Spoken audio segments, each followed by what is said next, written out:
Vous avez un animal de compagnie à la maison et évidemment, vous avez envie qu'il soit heureux. Alors je vais vous donner quelques conseils, 7 pour être précise, qui peuvent vraiment s'appliquer à toutes les espèces que vous pouvez avoir chez vous. Je m'appelle Marie Souter, je suis spécialisée en comportement et en bien-être animal et je suis la fondatrice d'Animo, des animaux et des hommes, qui propose des formations pour les professionnels mais aussi pour le grand public pour transmettre au plus grand nombre la passion et les connaissances nécessaires au bien-être animal. Premier conseil pour s'assurer de rendre votre animal heureux, c'est de répondre à ses besoins locomoteurs. En d'autres termes, à ses besoins de mouvement. Et ça, quel que soit l'animal que vous avez à la maison. Ou pas à la maison d'ailleurs si vous avez un cheval. Il faut pour ça connaître l'espèce évidemment pour savoir à quel point il a besoin de bouger, de se déplacer et selon quelle modalité. Par exemple, si vous avez un cheval, il est important que le mouvement en général représente à peu près les 3/4 de son budget temps, c'est-à-dire les 3/4 de son quotidien. Alors évidemment, dans ces 3/4 du temps, il y a une longue partie qui est associée à l'alimentation qu'il va faire au sol en se déplaçant. Mais il a également besoin de pouvoir vraiment se déplacer à volonté le reste du temps. Si vous avez un chien, vous le savez, l'important c'est de lui offrir du déplacement en extérieur, mais pas toujours selon les mêmes balades, les mêmes trajets, etc. S'il est capable de le faire, si son niveau émotionnel est OK avec ça, n'hésitez pas à changer régulièrement de lieu, à changer peut-être régulièrement de partenaire de balade aussi, à le confronter à des nouvelles choses et à lui permettre d'utiliser son flair en numéro 1. Si vous avez un chat, l'important ça va être d'être en 3 dimensions. Qu'il ait accès à l'extérieur ou qu'il reste chez vous pour des raisons de santé ou pour des raisons de lieu de vie, ça n'a pas d'importance. Votre chat doit pouvoir grimper, se mettre en hauteur, observer son environnement, redescendre quand il le désire et tout ça de manière sécuritaire. Le chat est à la fois un prédateur et une proie. Petite subtilité qu'on n'a pas chez les autres espèces. Donc c'est vraiment important qu'il puisse se déplacer et se sentir en sécurité. Deuxième conseil pour rendre votre animal heureux, c'est répondre à ses besoins sociaux. Et là encore, ça dépend de l'espèce que vous avez chez vous. Si vous êtes sur une espèce très sociale, comme par exemple le cheval, il est indispensable qu'il puisse vivre avec des congénères. Par contre, si on parle du chat, le chat est naturellement solitaire et lui, au contraire, il n'a pas spécialement besoin d'avoir des contacts sociaux, sauf, encore une exception, s'il a toujours vécu avec d'autres chats et que c'est quelque chose qui est devenu important pour son bien-être. Concernant le chat, ce qui est important de comprendre, c'est que la tolérance sociale, c'est-à-dire à quel point il va être tolérant à la présence d'autres chats, va dépendre de la disponibilité des ressources. En d'autres termes, plus vous allez avoir de la place, à manger, des odeurs pas trop stressantes, etc., plus le chat va être à même de supporter d'autres chats dans son domaine vital. Au contraire, si vous vivez dans un endroit très réduit, avec beaucoup d'odeurs qui changent très régulièrement, pas de possibilité pour lui de s'apaiser, de marquer, etc., ça va être beaucoup plus compliqué pour lui d'accepter un congénère. Donc, vous avez respecté ses besoins locomoteurs, vous avez respecté ses besoins sociaux, s'il en a, il est temps de respecter ses besoins alimentaires. Là encore, votre astuce numéro 1, c'est de connaître l'espèce. Les besoins alimentaires d'un lapin, d'un perroquet, d'un cheval ou d'un chien sont évidemment complètement différents. Certains vont se nourrir une fois par jour, certains vont se nourrir en continu, certains vont se nourrir avec plusieurs petits repas à longueur de temps. Ça, si vous n'êtes pas au clair, il ne faut surtout pas hésiter à vous tourner vers un professionnel, vétérinaire, nutritionniste, etc., qui soit vraiment spécialisé non seulement dans la nutrition, dans ce que l'animal doit ingérer, mais aussi dans les comportements alimentaires. Comment est-ce qu'il doit les ingérer?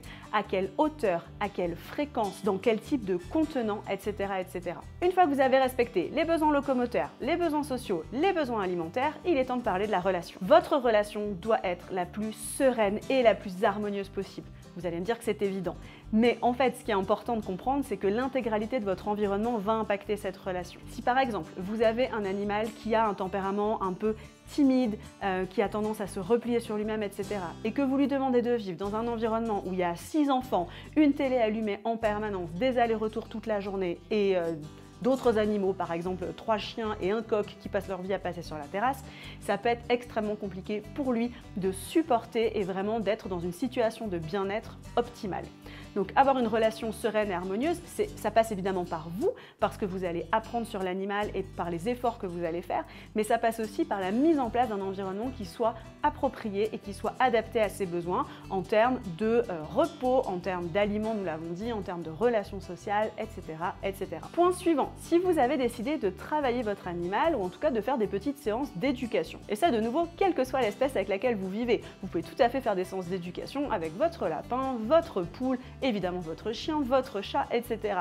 N'hésitez pas, c'est extrêmement intéressant et ça nous ramène au point précédent, c'est-à-dire à créer vraiment une relation harmonieuse, saine, avec des échanges, etc. Donc si vous décidez d'éduquer votre animal, le point extrêmement important pour continuer à vous assurer de son bien-être et du fait qu'il soit heureux, c'est de privilégier des méthodes qui vont être positives, modernes et mises à jour. Parce que vous pouvez avoir l'impression d'utiliser des méthodes d'éducation qui vont être tout à fait adaptées et en fait, entre-temps, on a peut-être fait 4 études qui ont prouvé que ça n'était plus le cas.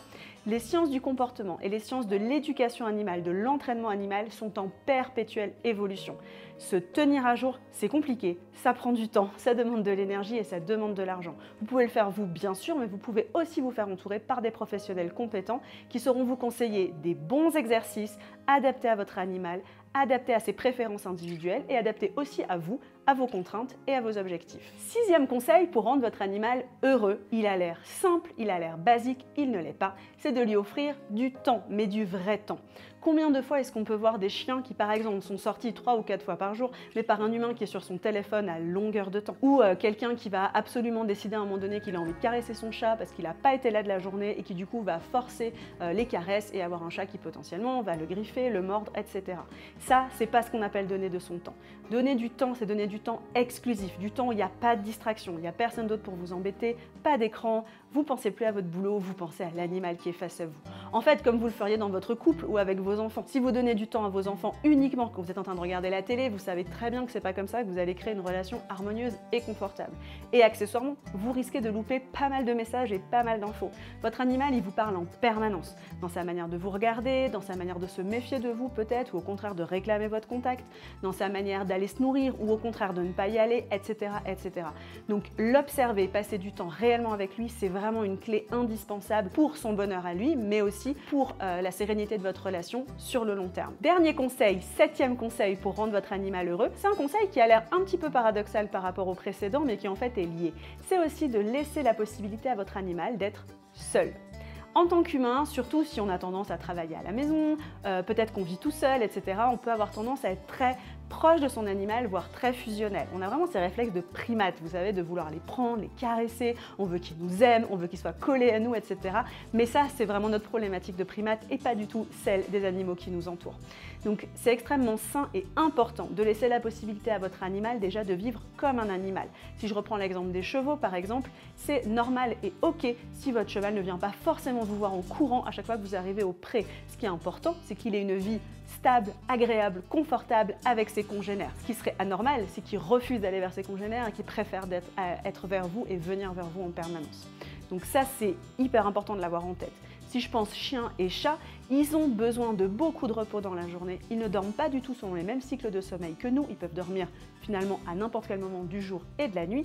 Ils vont avoir des cycles de sommeil différents et ils ont également énormément besoin d'aller évidemment en sommeil profond et paradoxal pour se reposer et également pour favoriser leur immunité, leur capacité cognitive, etc., etc. Donc pour ça, il faut non seulement les laisser se reposer, mais aussi les laisser s'isoler. Vous avez certains animaux en fonction de leur tempérament qui vont préférer vraiment pouvoir se reposer uniquement dans une pièce où il n'y a pas d'autres humains, même vous. Et ça ne veut pas dire qu'ils ne vous aiment pas ou qu'ils ne vous apprécient pas. Attention à ça. Vous avez aussi des animaux qui vont simplement préférer, par exemple, manger à distance ou bien jouer en étant loin des autres, etc.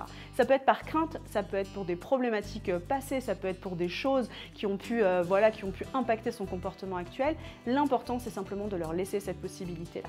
C'est la même chose pour vous. Des fois, le monde qui vous entoure peut-être vous dépasse, vous vous sentez hyper stimulé et vous avez besoin de vous retirer, d'être tranquille, d'être seul. C'est exactement la même chose pour votre animal. Donc pour rendre heureux votre animal, 7 conseils principaux, on va dire, respecter ses besoins en locomotion, en social et en alimentation, mettre en place une relation sereine basée sur l'écoute, utiliser des méthodes d'éducation positives et modernes, lui offrir du temps réellement et en conscience et lui laisser aussi la possibilité de s'isoler et de se retirer du contact humain. J'espère que la vidéo vous a plu et je vous dis à bientôt.